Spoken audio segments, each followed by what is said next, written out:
সকলকে নতুন বছরের অনেক অনেক শুভেচ্ছা, ভালোবাসা। আর সবাই ভালো থেকো, সুস্থ থেকো, ভালো করে সবাই নতুন বছরটা ভালো করে কাটাও। জানুয়ারি মাসটা পুরোটাই নতুন বছরই ধরা হয়। তো সবাই এখন পিকনিক যাচ্ছ, বাইরে ঘুরতে যাচ্ছ, সবাই খুব ভালো থেকো, ভালো করে দিনগুলোকে কাটাও। তো আজকে আমি একটা মাছের রেসিপি নিয়ে এসেছি, সেটা হলো হরিয়ালি ফিশ। তো আমি এটা কিভাবে করছি চলো তোমাদের সাথে সেটাই শেয়ার করব। আমার যারা নতুন বন্ধু আছো তারা অবশ্যই লাইক বাটন টিপে সাবস্ক্রাইব করে পাশে থাকবে, আর কমেন্ট বক্সে জানাবে রেসিপিটা কেমন হয়েছে। পুরো ভিডিওটা দেখার অনুরোধ রইল। আর আমার যারা পুরনো ভিউয়ার্স তারা তো আমার পাশে আছোই, তারা সব সময় আছো বলে আমি এগিয়ে যেতে পারছি, খুব ভালো লাগছে। চলো রেসিপিটা স্টার্ট করি। তো আমি কাতলা মাছের 4টে বড় বড় পিস নিয়ে নিয়েছি, তার সাথে ধনিয়া পাতা নিয়েছি, রসুন নিয়েছি 4-5 কোয়া, আর পেঁয়াজ নিয়েছি, একটা গোটা পেঁয়াজই নিয়েছি, আর একটা টমেটো নিয়েছি। তো ওগুলো আমি মিক্সিং জারে পেস্ট করে নিয়েছি। আর মাছটাতে একটু নুন আর একটু লেবুর রস মাখিয়ে রেখেছিলাম। যেহেতু মাছটা পুরোটাই তেল ছাড়া করব, মানে পুরো একটুখানি সামান্য তেল দেব, পুরোটা তেল দেব না, তেলের ব্যবহার খুবই কম আছে। সেজন্য এটাকে একদম যারা স্বাস্থ্য সচেতন, তেল কম খায়, তারা কিন্তু এটা সহজেই বানিয়ে নিতে পারবে, বানিয়ে খেতেও পারবে, কোনো অসুবিধা তাদের হবে না। এই যে আমি সামান্য একটু রাইস ব্র্যান অয়েল দিয়ে দিলাম সামান্য। আর আমি এটাতে বাটার ব্যবহার করব রান্না করার সময়। তো ওগুলো ভালো করে মিক্সিতে পেস্ট করে নিয়েছি, ধনেপাতা, টমেটো, আদা, রসুন আর পেঁয়াজ। তো ওটা মিক্সিতে পেস্ট করে মাছের মধ্যে দিয়ে দিয়েছি। আর পরে আবার একটু লেবুর রস দিচ্ছি। আগে একটু লেবুর রস আর নুন মাখিয়ে রেখেছিলাম ম্যারিনেশন করে, যাতে মাছগুলোর ভেতরে ভালো করে নুন আর একটু টক টক ভাব হয়।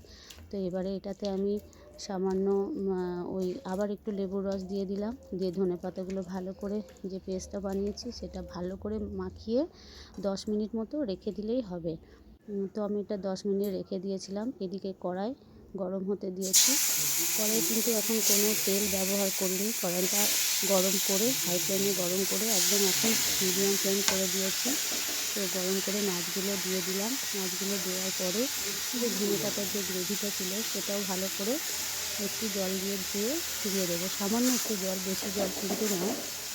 হাত দিয়ে ভালো করে মাছগুলো বসিয়ে নিয়েছি কড়াইয়ের মধ্যে, বসিয়ে নিয়ে এবারে যে মিক্সিং জারে আমি পেস্টটা করেছিলাম সেই পেস্টটা একটুখানি আছে, সেটা আমি ধুয়ে একটু দিয়ে দিচ্ছি জলটা। আর যে ডিশটায় মাখিয়েছিলাম সেই ডিশটা ধুয়ে একটু দিয়ে দিলাম সামান্য। যদি একটু গ্রেভি কেউ পছন্দ করো তাহলে পেঁয়াজ, রসুন, আদা বা লঙ্কার এই পেস্টটার পরিমাণটা একটু বাড়িয়ে দিতে পারো, ধনেপাতার। তো আমি এটা যেহেতু খুব একটা গ্রেভি হবে না, একটু গালা লাগা হবে, সেই জন্য আমি বেশি ধনেপাতা ইউজ করিনি। আর ওগুলো সব দিয়ে চামচে করে একটুখানি সামান্য বাটার দিয়ে দিলাম, বাটার দিয়ে ঢাকা দিয়ে দিলাম। আবার 5 মিনিট পরে এসে খুলে দেখব, একটু উল্টে দেব। 5 মিনিট আমার হয়ে গেছে। আমি এটাতে উল্টে দেব, মাছের এই পিঠটা উল্টে এই পিঠে করে দেবো। যেহেতু তেল ব্যবহার করিনি, একদম সাবধানে করতে হবে, কারণ মাছগুলো কাঁচা তো খুব নরমও হয়ে গেছে, সেই জন্য সামান্য উল্টে দিয়ে আস্তে আস্তে উল্টাতে হবে, খুব সাবধানে উল্টাতে হবে যাতে ভেঙে না যায়। ভেঙে গেলে কি বলো তো, দেখতে ভালো লাগবে না, জিনিসটা ভেঙে গুঁড়ো গুঁড়ো হয়ে যাবে, সেই জন্য একটু সাবধানে উল্টাতে হবে।